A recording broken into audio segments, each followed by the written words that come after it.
Assalamualaikum warahmatullahi wabarakatuh. Seperti mukjizat Nabi Isa, Nabi Muhammad SAW juga dapat menyembuhkan orang yang buta dan berbagai macam penyakit. Berikut beberapa kisah tentang mukjizat Rasulullah dalam hal penyembuhan. 1. Menyembuhkan mata Qatadah bin Nu'man yang terluka dalam perang Uhud. Peristiwa ini terjadi ketika Rasulullah dan pasukan muslimin terkepung dan dihujani dengan anak panah oleh pasukan musuh. Salah seorang sahabat Rasulullah yang selalu aktif dalam setiap peperangan bersama Rasulullah yaitu Qatadah bin Nu'man, beliau tampil terdepan sebagai tameng untuk melindungi Rasulullah SAW dari serangan tersebut, sehingga sebuah anak panah pun jatuh mengenai bola matanya. Seperti yang diriwayatkan oleh At-Tabrani dan Abu Nuaim dari Qatadah, ia berkata, "Pada waktu perang Uhud, saya menjaga wajah Rasulullah dari serangan anak panah, yang akhirnya ada sebuah anak panah mengenai biji mataku. Saya mengambilnya dengan tangan dan berusaha mendatangi Rasulullah. Ketika baginda melihat apa yang ada di telapak tanganku, beliau pun menangis seraya bersabda, 'Ya Allah, peliharalah mata Qatadah sebagaimana dia telah pelihara wajah nabinya dengan wajahnya. Jadikanlah kedua matanya yang lebih baik dan lebih elok serta tajam penglihatannya.' Kemudian Rasulullah mengambil biji mata Qatadah, lalu mengembalikan dan mengusapnya dengan lembut. Atas izin Allah, mata Qatadah bin Nu'man pun sembuh bahkan jadi lebih baik dari sebelumnya. Bahkan Qatadah bin Nu'man sendiri sampai tidak tahu, mata mana yang pernah terluka. 2. Menyembuhkan penyakit mata Ali bin Abi Thalib, waktu pemilihan pembawa bendera pimpinan dalam Perang Khaybar. Peristiwa ini terjadi saat pertempuran berlangsung dalam Perang Khaybar yang tak kunjung menghasilkan apa-apa. Sampai pada suatu hari, Rasulullah bersabda, "Aku pasti akan memberikan panji-panji ini kepada seseorang yang Allah akan menaklukkan musuh dengan tangannya. Dia mencintai Allah dan Rasul-Nya. Demikian pula Allah dan Rasul-Nya juga mencintainya." Maka semalam suntuk setelah Rasulullah mengatakan hal itu, para sahabat ramai berbicara tentang sabda Rasulullah itu. Siapakah kiranya di antara mereka yang akan mendapatkan panji-panji itu? Keesokan paginya, para sahabat bergegas menemui Rasulullah sambil berharap bahwa merekalah yang akan menerima panji-panji dari tangan Rasulullah. Tapi saat itu Rasulullah berkata, "Di manakah Ali bin Abi Thalib?" Para sahabat kemudian mengabarkan pada Rasulullah bahwa Ali bin Abi Thalib sedang menderita sakit mata. Rasulullah pun meminta sahabatnya untuk memanggil Ali. Setelah Ali datang, Rasulullah lalu meniup mata Ali dan kemudian mendoakan kesembuhannya. Atas izin Allah, sembuhlah mata Ali seketika itu juga. Kemudian Rasulullah pun menyerahkan panji-panji pasukan itu kepada Ali bin Abi Thalib. Ternyata persis seperti yang dikatakan Rasulullah, benteng Khaybar akhirnya benar-benar berhasil ditaklukkan pasukan Muslim di tangan Ali bin Abi Thalib. Sehingga ucapan Rasulullah pun terbukti kebenarannya.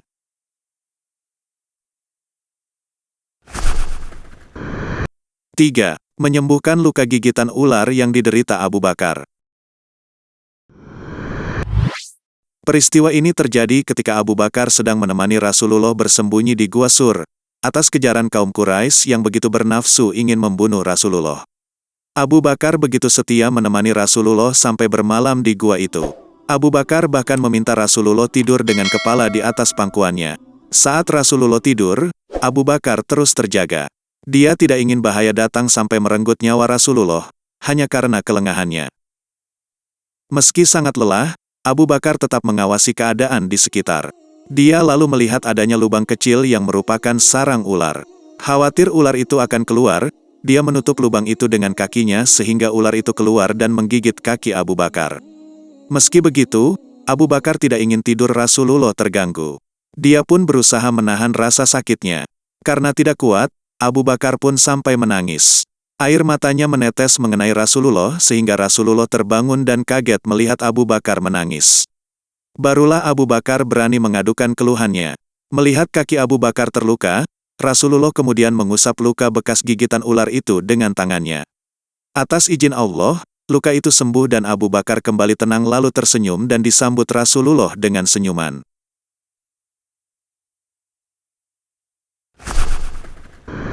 4. Menyembuhkan luka bakar di tubuh anak kecil yang bernama Muhammad bin Hatib dengan ludahnya. Seperti yang diriwayatkan oleh Imam Nasai, dari Muhammad bin Hatib berkata, ketika masih kanak-kanak, sebuah periuk tumpah mengenai tubuhku. Dan seluruh kulit tubuhku terbakar. Lalu ayahku membawaku kepada Rasulullah, kemudian Rasulullah meludahi kulitku yang terbakar seraya berdoa. Jauhkanlah penyakit wahai Tuhan sekalian manusia. Setelah itu aku pun menjadi sehat dan tidak merasakan apa-apa lagi. Hadis riwayat Imam Nasai. 5. Menyembuhkan luka bakar Ammar bin Yasir yang telah dibakar oleh orang-orang kafir. Dari Umar bin Maimun, beliau berkata, orang-orang kafir telah membakar Ammar bin Yasir. Kemudian Rasulullah mengusapkan tangannya pada kepala Ammar lalu bersabda, wahai api, jadilah kamu dingin dan jadilah kamu keselamatan untuk Ammar, seperti kamu dahulu pada Ibrahim. Hadis riwayat Ibnu Sa'ad dari Umar bin Maimun.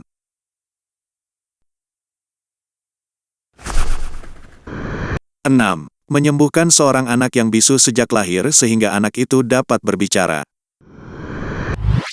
Dalam kitab Al-Qasais, dikisahkan suatu ketika Rasulullah didatangi seorang ibu yang menggendong anaknya yang bisu. Si ibu ini menceritakan bahwa anaknya itu tidak dapat berbicara sejak ia dilahirkan. Maka Rasulullah pun bertanya kepada anak itu, siapakah saya?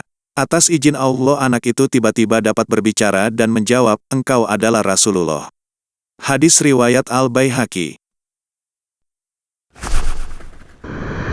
7. Menyembuhkan mata ayah Fudaik yang putih semua dan buta. Riwayat lain, Fudaik menuturkan cerita bahwa ayahnya datang menemui Rasulullah, mengeluhkan matanya yang putih, dan tidak dapat melihat. Lalu Rasulullah bertanya, apa penyebabnya? Dia menjawab, aku pernah menginjak telur ular, telur itu pecah dan mengenai mataku sehingga buta. Maka Rasulullah pun meniup mata ayah Fudaik, atas izin Allah, matanya pun dapat melihat kembali. Hadis riwayat Ibnu Abi Saibah, Ibnu Sakan dan Al-Bakhawi. 8. Menyembuhkan penyakit lumpuh seorang anak. Dari Usama bin Zaid berkata, kami keluar bersama Rasulullah untuk menunaikan ibadah haji. Ketika sampai di Rauha, dia melihat seorang perempuan di depannya. Setelah dekat, perempuan itu lalu berkata, wahai Rasulullah, ini adalah anakku. Sejak lahir sampai waktu ini, dia tidak mampu berdiri sama sekali. Rasulullah pun mengambil anak itu, menggendongnya lalu meludah di mulut anak itu seraya bersabda, wahai musuh Allah, keluarlah. Sesungguhnya aku Rasulullah. Setelah itu baginda menyerahkan kembali anak itu seraya bersabda, ambillah anakmu, dia sudah tidak apa-apa. Hadis riwayat Al-Baihaqi meriwayatkan dari Usamah bin Zaid. Semoga bermanfaat. Wassalamualaikum warahmatullahi wabarakatuh.